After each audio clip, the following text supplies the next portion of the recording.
Hello students, how are you? 7th class. ਅੱਜ ਅਸੀਂ ਕਰਾਂਗੇ ਇੱਕ ਬਹੁਤ ਹੀ ਅੱਛੀ ਪੋਇਮ ਜੋ ਤੁਹਾਡੇ ਲੈਸਨ 5 ਚ ਹੈ। ਉਸ ਦਾ ਨਾਮ ਹੈ ਦ ਹੰਟਰ ਐਂਡ ਦ ਡੀਅਰ, ਸ਼ਿਕਾਰੀ ਅਤੇ ਹਿਰਨ। ਪੋਇਮ ਸ਼ੁਰੂ ਕਰਨ ਤੋਂ ਪਹਿਲਾਂ ਕੀ ਤੁਸੀਂ ਮੈਨੂੰ ਦੱਸ ਸਕਦੇ ਹੋ ਕਿ ਕਿਸੇ ਵੀ ਮਨੁੱਖ ਵਿੱਚ ਸਭ ਤੋਂ ਉੱਤਮ ਗੁਣ ਕਿਹੜਾ ਹੁੰਦਾ ਹੈ? ਉਹ ਹੁੰਦਾ ਹੈ ਦਇਆ ਦਾ। ਜਦੋਂ ਅਸੀਂ ਕਿਸੇ ਤੇ ਦਇਆ ਕਰਦੇ ਹਾਂ, ਸਾਡੇ ਅੰਦਰ ਕੰਪੈਸ਼ਨ ਆਉਂਦਾ, ਓਕੇ, ਤੇ ਅਸੀਂ ਫਿਰ ਦੂਜੇ ਦਾ ਭਲਾ ਕਰਨ ਬਾਰੇ ਸੋਚਦੇ ਹਾਂ। ਇਹ ਸਭ ਤੋਂ ਉੱਤਮ ਗੁਣ ਹੁੰਦਾ। ਤੇ ਜੇ ਇਹ ਦਇਆ ਭਾਵ ਮਨੁੱਖ ਵਿੱਚ ਆਵੇ ਹੀ ਨਾ, ਫਿਰ ਤਾਂ ਮਨੁੱਖ ਹੀ ਮਨੁੱਖ ਦਾ ਦੁਸ਼ਮਣ ਬਣ ਜਾਵੇ ਤੇ ਕਿੰਨਾ ਨੁਕਸਾਨ ਇੱਕ ਦੂਜੇ ਦਾ ਕਰੀ ਜਾਣ ਤੇ ਦੁਨੀਆ ਖਤਮ ਹੋ ਜਾਏ। ਸੋ ਇਸੇ ਦਇਆ ਭਾਵ ਨੂੰ ਦਿਖਾਉਂਦੀ, ਕੰਪੈਸ਼ਨ ਨੂੰ ਦਿਖਾਉਂਦੀ ਇਹ ਪੋਇਮ ਆਓ ਅਸੀਂ ਪੜ੍ਹੀਏ ਤੇ ਇਸ ਦਾ ਆਨੰਦ ਮਾਣੀਏ। ਪੋਇਮ ਸ਼ੁਰੂ ਕਰਨ ਤੋਂ ਪਹਿਲਾਂ ਆਪਾਂ ਹਮੇਸ਼ਾ ਦੀ ਤਰ੍ਹਾਂ ਕੀ ਕਰਾਂਗੇ? ਐਕਟੀਵਿਟੀ 1, ਜਿਹਦੇ ਵਿੱਚ ਅਸੀਂ 3 ਕੰਮ ਕਰਾਂਗੇ। ਪਹਿਲਾ, ਕੁਝ ਵਰਡਸ ਦੇ ਮੀਨਿੰਗ। ਸੈਕਿੰਡ, ਉਹਦੀ ਪ੍ਰੋਨਾਂਸੀਏਸ਼ਨ ਕੀ ਹੈ। ਥਰਡ, ਸਪੈਲਿੰਗਸ ਕੀ ਨੇ ਉਹਦੇ। Okay, so first word journey. Journey ਕੀ ਹੁੰਦੀ ਹੈ? ਯਾਤਰਾ। ਪਲੀ ਹੁੰਦੀ ਹੈ ਬੇਨਤੀ। ਬਕ ਮਤਲਬ ਨਰ ਹਿਰਨ। ਡੋ ਫੀਮੇਲ ਹਿਰਨ, ਇਸਤਰੀ ਹਿਰਨ। ਫਾਨ ਹੁੰਦਾ ਹਿਰਨ ਦਾ ਬੱਚਾ, ਛੋਟਾ ਹਿਰਨ। beast ਹੁੰਦਾ ਰਾਖਸ਼ਸ, ਦੈਂਤ। Okay, now let us read the poem the hunter and the deer. The hunter went on a journey to find some deer meat. ਸ਼ਿਕਾਰੀ ਇੱਕ ਦਿਨ ਹਿਰਨ ਦੇ ਮਾਸ ਦੀ ਭਾਲ ਦੀ ਯਾਤਰਾ ਵਿੱਚ ਨਿਕਲਿਆ, ਯਾਨੀ ਹਿਰਨ ਦਾ ਸ਼ਿਕਾਰ ਕਰਨ ਲਈ ਨਿਕਲਿਆ। He saw a buck.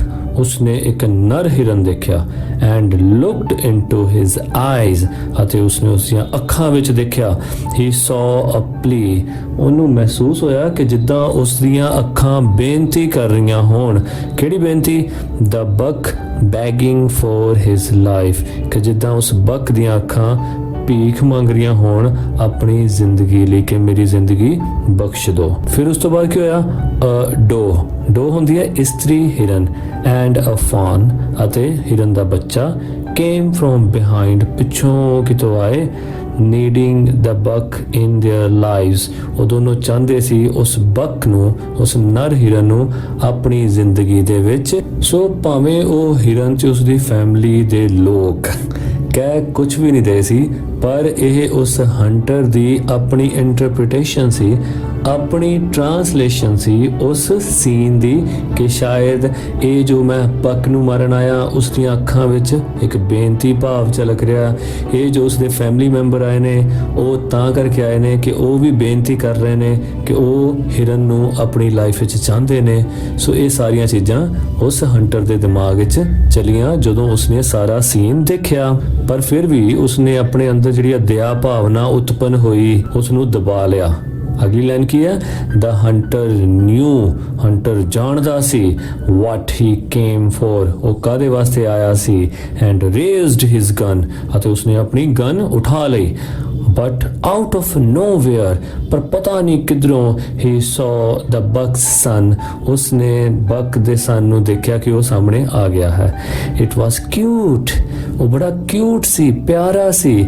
To say the least, ਉਹ ਇੰਨਾ ਪਿਆਰਾ ਸੀ ਕਿ ਉਹਨੂੰ ਕੋਈ ਜ਼ਿਆਦਾ ਕਹਿਣ ਦੀ ਲੋੜ ਨਹੀਂ ਸੀ।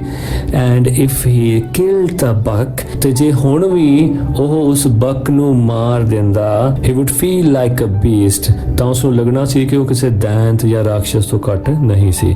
The hunter looked at the deer again. Hunter ਸ਼ਿਕਾਰੀ ਨੇ ਉਸ ਹਿਰਨ ਵੱਲ ਦੁਬਾਰਾ ਦੇਖਿਆ। And something grew in him, ਅਤੇ ਉਸਦੇ ਦਿਮਾਗ ਵਿੱਚ ਕੁਝ ਉਪਜਿਆ।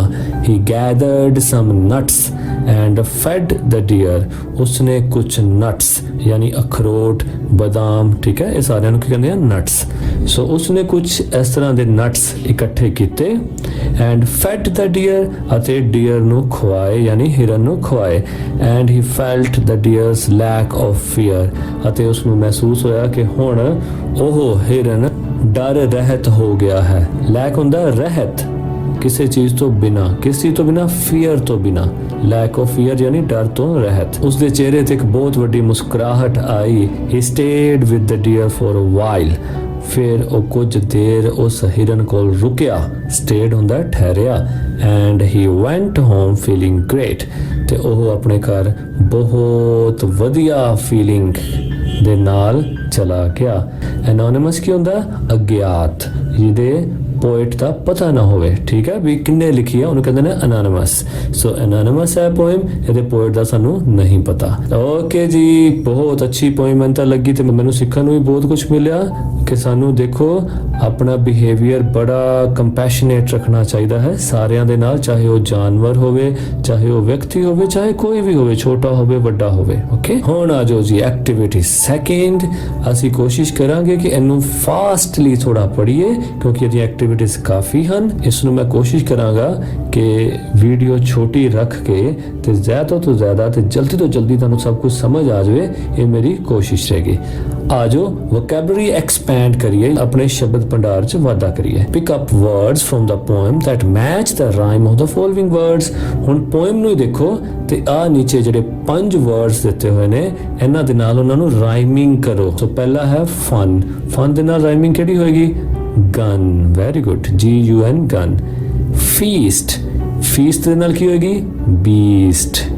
ਵਾਈਜ਼, WISE, ਵਾਈਜ਼ ਦੇ ਨਾਲ ਕਿਹੜੀ ਰਾਈਮਿੰਗ ਹੋਏਗੀ? Eyes, EYES। ਨੀਅਰ, ਨੀਅਰ ਕੀ ਹੁੰਦਾ? ਨੇੜੇ। ਡੀਅਰ ਯਾਨੀ ਹਿਰਨ। ਫਾਈਲ ਹੈ ਨਾ, ਇਹਦੇ ਨਾਲ ਕਿਹੜੀ ਰਾਈਮਿੰਗ ਹੋਏਗੀ? While, WHILE। Now come to activity third. Read the words in the following table and do as directed. ਹੁਣ ਨੀਚਲਾ ਟੇਬਲ ਦੇਖੋ, ਉੱਥੇ ਵਰਡਸ ਲਿਖੇ ਹੋਏ ਨੇ ਤੇ ਕਾਲਮ ਬਣੇ ਹੋਏ ਨੇ। ਕਾਲਮ ਕਿਹੜੇ ਕਿਹੜੇ ਨੇ? ਪਹਿਲਾ ਕਾਲਮ ਹੈ ਆਈ ਨੋ ਦਾ ਵਰਡ। ਸੋ ਜੇ ਤੁਸੀਂ ਵਰਡ ਜਾਣਦੇ ਹੋ ਤਾਂ ਕੀ ਕਰੋਗੇ? ਪੁੱਟ ਅ ਟਿਕ, ਇਸ ਵਰਡ ਦੇ ਅੱਗੇ ਟਿਕ ਲਗਾ ਦੋਗੇ।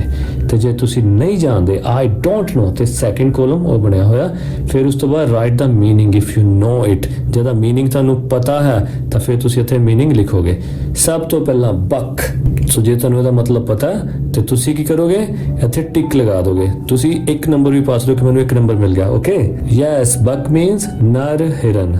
ਸੈਕਿੰਡ ਹੰਟਰ, ਹੰਟਰ ਕੀ ਹੁੰਦਾ? ਯੈਸ, ਸ਼ਿਕਾਰੀ। ਥਰਡ ਬੀਸਟ, ਬੀਸਟ ਕੀ ਹੁੰਦਾ? ਰਾਖਸ਼ਸ, ਦੈਂਤ, ਠੀਕ, ਜਾਨਵਰ ਵੀ ਕਹਿ ਸਕਦੇ ਆ। ਰੇਜ਼ਡ, ਰੇਜ਼ਡ ਹੁੰਦਾ ਚੁੱਕਿਆ, ਜਿਵੇਂ ਸਿਰ ਚੁੱਕਿਆ, he raised his head। ਬੰਦੂਕ ਚੱਕੀ, he raised his gun। Fifth journey, ਯਾਤਰਾ। ਸਿਕਸਥ ਡੋ, ਡੋ ਕੀ ਹੁੰਦਾ? ਯੈਸ, ਇਸਤਰੀ ਹਿਰਨ। 7 ਫਾਨ, ਫਾਨ ਮਤਲਬ ਵੈਰੀ ਗੁੱਡ, ਹਿਰਨ ਦਾ ਬੱਚਾ। तो देख लो ਤੁਹਾਡੇ ਕਿੰਨੇ ਨੰਬਰ ਆਏ। ਓਕੇ, ਐਕਟੀਵਿਟੀ 4 ਸੋ ਆਪਾਂ ਰੀਡ ਐਂਡ ਕੰਪਰੀਹੈਂਡ ਕਰਨਾ, ਯਾਨੀ ਹੁਣ ਇਹਨੂੰ ਅਸੀਂ ਪੜ੍ਹਨਾ ਤੇ ਸਮਝਣ ਦੀ ਕੋਸ਼ਿਸ਼ ਕਰਨੀ ਹੈ, ਨਾਲੇ ਇਹ ਸਾਰਾ ਕੁਝ ਕਰਕੇ ਸਾਨੂੰ ਪੋਇਮ ਹੋਰ ਅੱਛੇ ਤਰੀਕੇ ਨਾਲ ਸਮਝ ਆਏਗੀ। ਫਰਸਟ, ਸੋ ਇਹਦੇ ਚ ਕਰਨਾ ਕੀ ਹੈ? ਤੁਸੀਂ ਆਪਸ਼ਨਸ ਦਿੱਤੀਆਂ ਹੋਈਆਂ ਤੇ ਰਾਈਟ ਆਪਸ਼ਨ ਸਿਲੈਕਟ ਕਰਕੇ ਆਪਾਂ ਫਿਲ ਇਨ ਦਾ ਬਲੈਂਕ ਕਰਨਾ ਹੈ। First, the hunter went on a journey to find some deer meat. Second, the hunter found a buck. Third, the other word for a male deer is buck. Fourth, the poet thought that the buck was begging for his own life. Fifth, a female deer is called a doe. Sixth, a young deer is called a fawn. Seventh, the hunter remembered what he came for and raised his gun. A fawn came out of nowhere. Ninth, the hunter felt that he could not kill the buck. 10th, the hunter gathered dash for feeding the deer nuts. Activity 5, write answers to the following questions. आज होने questions दे answer लिखिए। First, what did the hunter want to eat? Hunter की खाना चाहता सी?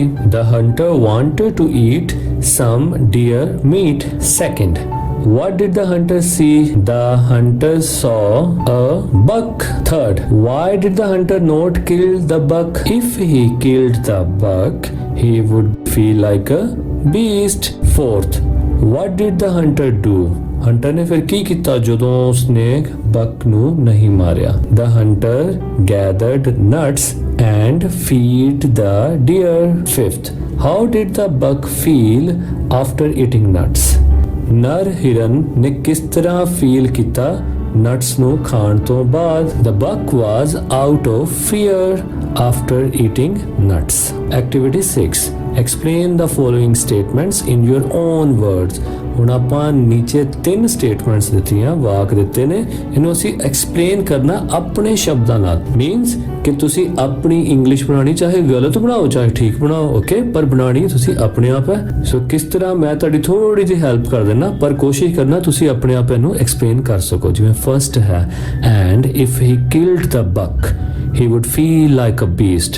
ਸੋ ਪਹਿਲਾਂ ਮੈਂ ਇਹਦੀ ਪੰਜਾਬੀ ਵਿੱਚ ਵਿਆਖਿਆ ਕਰ ਦੇਣਾ, ਫਿਰ ਅਸੀਂ ਇੰਗਲਿਸ਼ 'ਚ ਲਿਖਣ ਦਾ ਯਤਨ ਕਰਾਂਗੇ, ਓਕੇ। ਪਰ ਇਹ ਤੁਸੀਂ ਆਪਣੇ ਆਪ ਬਣਾ ਕੇ ਕਰਨੀ ਹੈ, ਇਸ ਕਰਕੇ ਮੈਂ ਸਕਰੀਨ ਤੇ ਕੁਝ ਵੀ ਨਹੀਂ ਲਿਖ ਰਿਹਾ, ਮੈਂ ਸਿਰਫ ਤੁਹਾਨੂੰ ਬੋਲ ਕੇ ਦੱਸ ਰਿਹਾ। ਤੇ ਜੇ ਹੁਣ ਉਹ ਉਸ ਹਿਰਨ ਨੂੰ ਮਾਰ ਦਿੰਦਾ ਤਾਂ ਉਹ ਇੱਕ ਜਾਨਵਰ ਵਾਂਗ ਮਹਿਸੂਸ ਕਰਦਾ ਆਪਣੇ ਆਪ ਨੂੰ। ਸੋ ਇਹਨੂੰ ਆਪਾਂ ਐਕਸਪਲੇਨ ਕਰਨਾ ਹੈ, ਕਿਉਂ ਜਾਨਵਰ ਵਾਂਗ ਮਹਿਸੂਸ ਕਰਦਾ? ਉਹ ਤਾਂ ਜਾਨਵਰ ਵਾਂਗ ਮਹਿਸੂਸ ਕਰਦਾ ਕਿਉਂਕਿ ਉਸਨੇ ਦੇਖਿਆ ਕਿ ਉਸਦੀ ਫੈਮਿਲੀ ਦੇ ਮੈਂਬਰ ਉਸਦੀ ਜਾਨ ਬਖਸ਼ਾਉਣ ਲਈ ਉੱਥੇ ਪਹੁੰਚ ਚੁੱਕੇ ਸਨ। ਸੋ ਉਸ ਨੂੰ ਤਰਸ ਆ ਗਿਆ, ਤਾਂ ਫਿਰ ਸ਼ਿਕਾਰੀ ਨੂੰ ਲੱਗਣਾ ਸੀ ਕਿ ਉਹ ਤਾਂ ਆਪ ਹੀ ਜਾਨਵਰ ਹੈ ਜਿਹਨੂੰ ਉਹਨਾਂ ਤੇ ਤਰਸ ਨਹੀਂ ਆਇਆ। ਇੰਗਲਿਸ਼ ਵਿੱਚ ਕਿੱਦਾਂ ਕਰਾਂਗੇ? When he felt that the buck was begging for his life and his wife along with his son were there for his sport, then he would be a beast if he killed the buck. Second, and something grew in him. ਉਸ ਦੇ ਦਿਮਾਗ ਵਿੱਚ ਕੁਝ ਆਇਆ। ਸੋ ਇਹਨੂੰ ਤੁਸੀਂ explain ਕਰ ਸਕਦੇ ਹੋ। When his heart was filled with mercy, ਜਦੋਂ ਉਸ ਦਾ ਦਿਲ ਤਰਸ ਨਾਲ ਭਰ ਗਿਆ, then he thought that he would give some nuts to the buck. So this was the idea grew in him. Third, and he felt the deer's lack of fear. So when he fed the buck, then he found that the deer was now out of fear.